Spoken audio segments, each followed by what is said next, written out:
To I dream. Civil service fitness ఉన్న వాళ్ళకి మాత్రమే, దివ్యాంగులు కాదంటూ ఐఏఎస్ ఆఫీసర్ స్మితా సబర్వాల్ చేసిన ట్వీట్పై ఈరోజు తెలుగు రాష్ట్రాల్లో దివ్యాంగులందరూ రోడ్డు మీదకి వచ్చారు. ముఖ్యంగా సివిల్స్ మెంటర్ ఉన్న బాలలత మేడతో పాటు చాలా మంది ప్రెస్ క్లబ్లో ప్రెస్ మీట్ పెడుతూ స్మితా సబర్వాల్ వ్యాఖ్యలు వెనక్కి తీసుకోవాలని, ఆమెపై ప్రభుత్వం కూడా చర్య తీసుకోవాలని డిమాండ్ చేశారు. ఇది ఆమె వ్యక్తిగత మాటలా, లేదు ప్రభుత్వమే ఆమెతో చెప్పించిందా అనే కోణంలో కూడా బాలలత మేడంతో పాటు మరికొంతమంది డిమాండ్ చేస్తున్నారు. ఇదే అంశంపై మనతో మాట్లాడడానికి senior IAS officer, Madhya Pradesh cadre P Narahari గారు ప్రస్తుతం ఇండోర్ నుంచి మనతో లైవ్ లో ఉన్నారు. అని అడిగి ఆమె వ్యాఖ్యలు తప్పుపడతారా, లేదు బాలలత మేడం చెప్తున్న వ్యాఖ్యలను సమర్థిస్తారా అనే విషయాన్ని సార్ నడిచి తెలుసుకుందాం. సార్ నమస్తే అండి. నమస్కారం మురళి గారు. నమస్తే సార్ స్మితా సబర్వాల్ గారు చేసిన ఈ ట్వీట్ అనేది ఇప్పుడు తెలుగు రాష్ట్రాలతో పాటు చాలా ప్రాంతాల్లో కూడా ఒక పెద్ద సెన్సేషన్ అయిందండి. అంటే సివిల్స్ వాళ్ళు ఫిట్నెస్ ఉండాలి, ఎప్పుడైనా ఏదో ఇష్యూ అయితే గ్రౌండ్ లెవెల్కి వెళ్ళాలి, కాబట్టి ఫిట్నెస్ ఉన్న వాళ్ళు మాత్రమే రండి అంటూ ఆమె ఒక ట్వీట్ చేశారు. దాని మీద బాలలత మేడంతో పాటు తెలుగు రాష్ట్రంలో దివ్యాంగులందరూ కూడా ఈరోజు చాలా స్పష్టంగా డిమాండ్ చేస్తున్నారు. ఆమె వ్యాఖ్యలు వెనక్కి తీసుకోవాలి. ముఖ్యంగా ఆమె చేసిన వ్యాఖ్యలు కండక్ట్ ఆఫ్ రూల్ కింద వస్తుందా, లేదా గవర్నమెంట్ చెప్పిందా అనే విషయంపై వాళ్ళు చాలా క్లారిటీగా అడుగుతున్నారు. నరహరి గారు ప్రస్తుతం మనతో లైవ్ లో ఉన్నారు. నరహరి గారు మాట్లాడే ముందు ఒకసారి స్మితా సబర్వాల్ గారు చేసిన ట్వీట్ ఏంటి, ఆమె ట్వీట్ పై బాలలత గారు ఏమన్నారో ప్రెస్ మీట్ లో ఒకసారి చూద్దాం.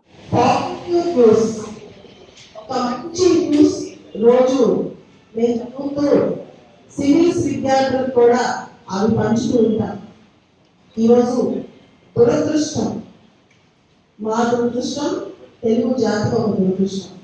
ఇలాంటి దురదృష్టకరమైన సంఘటన జరిగినప్పుడు ఖచ్చితంగా నిరసించాల్సిన అవసరం ఉంది, నిరసన తెలియజేయాల్సిన అవసరం ఉంది. ఇక్కడ నిన్న పొద్దున సీనియర్ ఐఏఎస్ స్మితా సబర్వాల్ గారు ఒక ట్వీట్ చేశారు. ఆ ట్వీట్ లో ఒక మాట రాశారు, ఫిజికల్లీ హ్యాండిక్యాప్, ఫిజికల్లీ ఛాలెంజ్ వాళ్ళని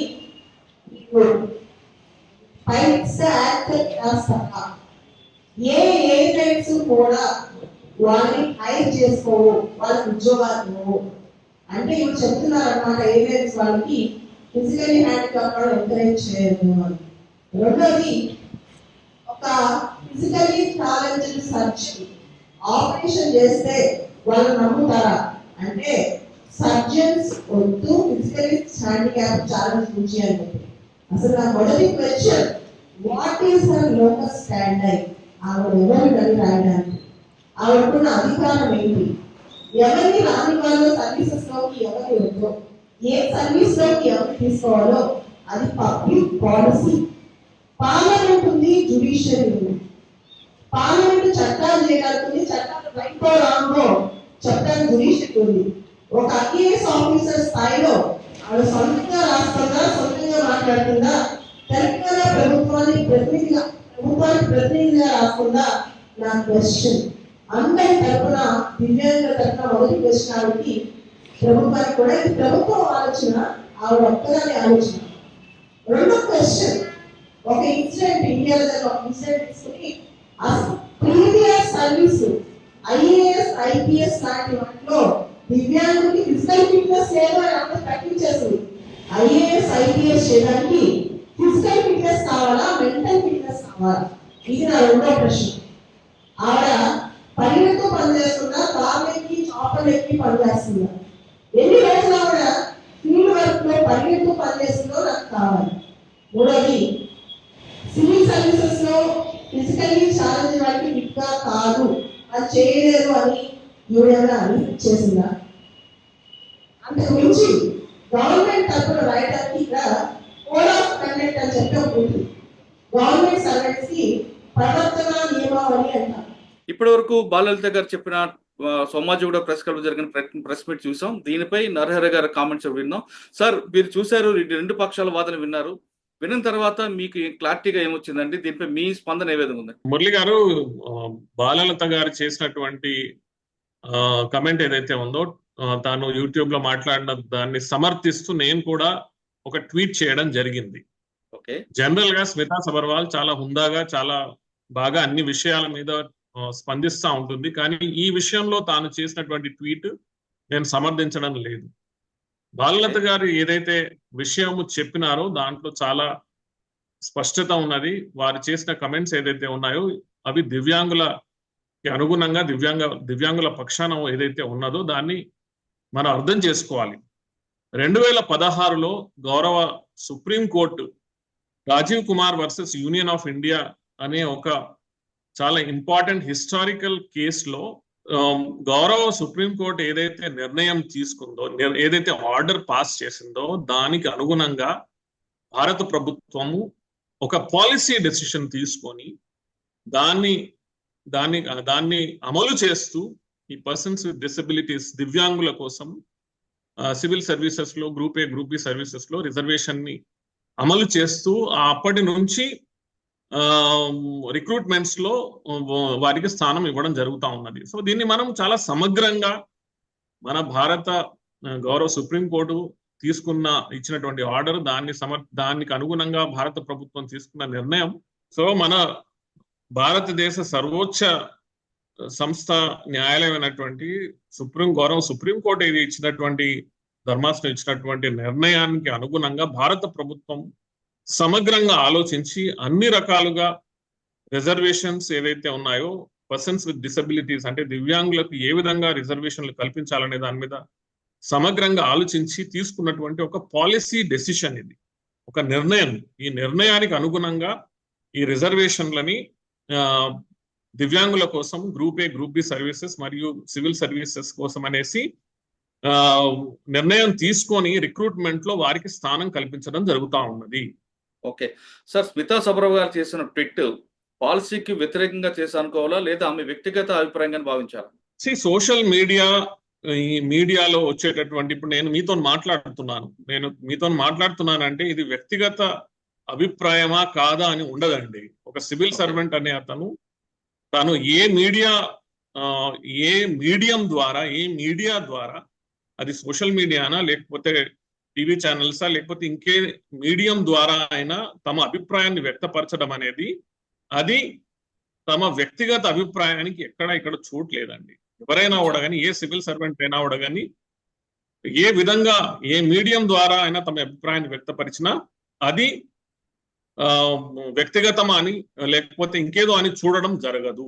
అది మీ అభిప్రాయం. అది ఓకే, కానీ అందులో మేడం తీసుకున్న లేడు పూణే ఇష్యూనే కేస్ స్టడీగా తీసుకొని మాట్లాడుతున్నట్లుగా కనిపిస్తుంది కదండి. అవునండి, ఒక ఇన్సిడెంట్ ఇక్కడ మనము బాగా అర్థం చేసుకోవాల్సింది. పూజా ఖేడ్కర్ అనేటువంటి ఒక ఇన్సిడెంట్ ఏదైతే ఉందో ఆ ఒక్క ఇన్సిడెంట్ ని పట్టుకొని మనం మొత్తం దివ్యాంగుల మీదనే ఒక ప్రశ్న సాధించడం అనేది ఏమాత్రం కరెక్ట్. దివ్యాంగులు అనేవాళ్ళు ఎవరైతే ఉన్నారో వీరికి ఎలాంటి సర్వీసెస్ లో ఎలాంటి గ్రూప్ ఏ గ్రూప్ బి కానీ ఐఏఎస్ ఐపీఎస్ కానీ దేంట్లో స్థానం కల్పించాలి, దేంట్లో స్థానం కల్పించకూడదు అనేది యూపీఎస్సీ తీసుకునే నిర్ణయం. అది భారత ప్రభుత్వం DoPT department of personal training వారు ఈ సర్వీసెస్లకి దివ్యాంగులు వర్తిస్తారు, వీటికి వర్తించరు అని వారు తీసుకున్నటువంటి ఒక సమగ్రమైనటువంటి నిర్ణయం. ఆ సమగ్రమైనటువంటి నిర్ణయం ఏదైతే ఉందో దాన్ని అన్ని యాంగిల్స్ నుంచి ఆలోచించి తీసుకున్నటువంటి నిర్ణయం. అది డాక్టర్లని సంప్రదించి సంబంధించినటువంటి ఎక్స్పర్ట్స్ ని వాళ్ళ అభిప్రాయాలు తీసుకున్న తర్వాత ఏ సర్వీసెస్ కి ఎవరిని ఎంపిక చేయాలని ఆలోచించి తీసుకునేటువంటి నిర్ణయం.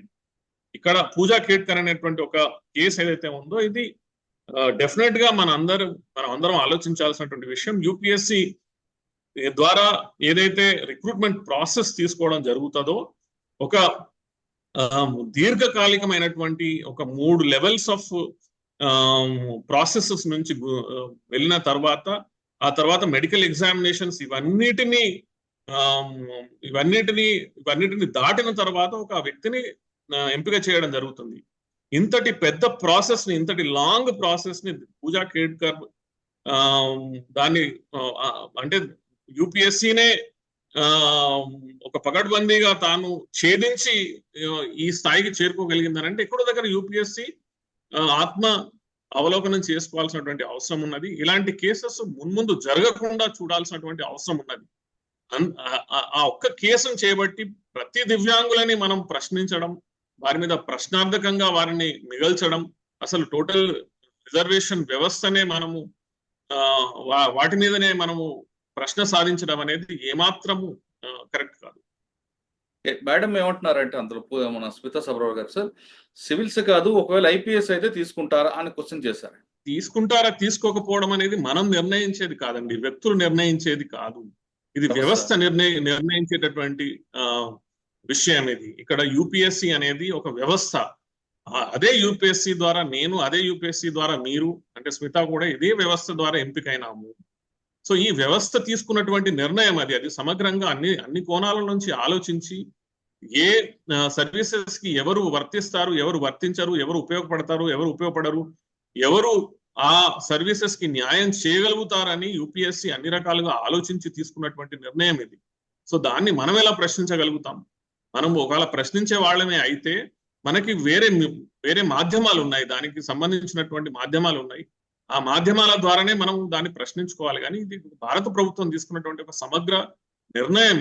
ఇది కేవలం భారత ప్రభుత్వమే కాదు, ఇప్పుడు అన్ని రాష్ట్రాలలో కూడా దివ్యాంగుల కోసము గ్రూప్ 1 నుంచి గ్రూప్ 4 వరకు అన్ని సర్వీసెస్ లో కూడా దివ్యాంగుల కోసము రిజర్వేషన్లు కల్పిస్తూ వారిని ఎంపిక చేస్తూ వారి ద్వారా సర్వీసెస్ తీసుకోవడం జరుగుతూ ఉంది. సో ఇవన్నీ ఇంతటి పెద్ద నిర్ణయము అన్ని రాష్ట్రాలు మరియు కేంద్ర ప్రభుత్వం తీసుకున్నటువంటి నిర్ణయాలు ఎంతో మంది ఎక్స్పర్ట్స్ ని స్టేక్ హోల్డర్స్ తోని సమగ్రంగా ఆలోచించిన తర్వాత తీసుకున్నటువంటి నిర్ణయాలు. సో దీన్ని మనం ఈ విధంగా ప్రశ్నించడం ఏమాత్రం కరెక్ట్ కాదు.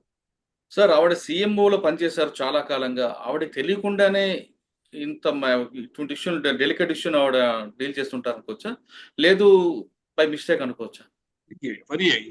ఎవరు ఏ స్థానంలో ఏ పొజిషన్ లో పనిచేసిన ఆవిడ కానీ ఒక సుదీర్ఘమైనటువంటి అడ్మినిస్ట్రేటివ్ వ్యవస్థలో పనిచేసిన వాళ్ళు, ఎస్పెషల్లీ ఐఏఎస్ ఆఫీసర్స్ ని జర్నలిస్టులు అంటారు. అంటే ఒక పర్టికులర్ సబ్జెక్ట్ మీద అత్యధికమైన ఎక్స్పర్టీస్ కాకుండా అన్ని సబ్జెక్టుల మీద సమగ్రమైనటువంటి అవగాహన కలిగినటువంటి వాళ్ళే IAS officer. Secretary, principal secretary rank వరకు వచ్చిన వాళ్ళు అన్ని డిపార్ట్మెంట్లను పనిచేసి అన్ని డిపార్ట్మెంట్ల ఏ విధంగా నిర్ణయాలు తీసుకుంటారో తెలిసి ఉన్నటువంటి వాళ్ళే ఐఏఎస్ ఆఫీసర్. అందుకని వారు ఈ రకంగా అదే నేను ముందు కూడా చెప్పినాను, స్మితా సబర్వాల్ చాలా వరకు తాను చేస్తున్నటువంటి ట్వీట్స్ లో చాలా కేర్ఫుల్ గా ఉండి చాలా మంచి విషయాల పైన తాను వ్యక్తపరచడం చూసినాము. కాబట్టి ఈ విధమైనటువంటి ట్వీట్ చేయడం అనేది మాత్రం కరెక్ట్ కాదు. ఓకే సార్, ఇప్పుడు మేడం తీసుకున్న ట్వీట్ మీద యాక్షన్ తీసుకునే అవకాశం ప్రభుత్వానికి ఉందంటారా? దీని మీద నేను కమెంట్ చేయలేను. దీన్ని ఏ కోణంలో చూడాలనేది ప్రభుత్వంలో ఉన్న వాళ్ళు పెద్దవాళ్ళు ఆలోచించాల్సినటువంటి విషయం. కానీ ఒకటి, నా అభిప్రాయ ప్రకారం తాను వెంటనే ఇలాంటి విషయం మీద క్లారిఫికేషన్ జారీ చేయాల్సినటువంటి అవసరం ఉండదు. ఎందుకంటే దివ్యాంగుల మనోభావాలని దెబ్బతీసే విధంగా ఇలాంటి విషయాలు మాట్లాడడం కూడా సరికాదు. అదేవిధంగా మన భారతదేశంలో ఈ రిజర్వేషన్ వ్యవస్థలు ఏవైతే ఉన్నాయో ఇవన్నీ ఎన్నో సంవత్సరాల కాలాలలో ఎన్నో రకాలుగా ఎన్నో విషయాల మీద, అది ఎస్సీలా, ఎస్టీలా, ఓబీసీలా, ఈడబ్ల్యూఎస్ లేకపోతే దివ్యాంగుల, ఇవన్నిటి మీద ఎంతో సుదీర్ఘ కాలంలో జరిగినటువంటి ఘర్షణలు, సంఘర్షణలు, కొట్లాటలు, దీనిపైన జరిగినటువంటి యుద్ధాలు, దీనిపైన జరిగినటువంటి ఎన్నో రకాల ఆందోళనలు, ఇవన్నిటి తరువాత వచ్చినటువంటి వ్యవస్థ మన భారతదేశంలో చాలా ఎక్స్పీరియన్స్డ్ వ్యక్తులు, ఎక్స్పర్ట్స్ మరియు సామాజిక పరంగా సమాజానికి ఏది మంచి జరగాలో అనేది దాని మీద విషయాల మీద ఆలోచించి తీసుకున్నటువంటి నిర్ణయాలు ఇవన్నీ.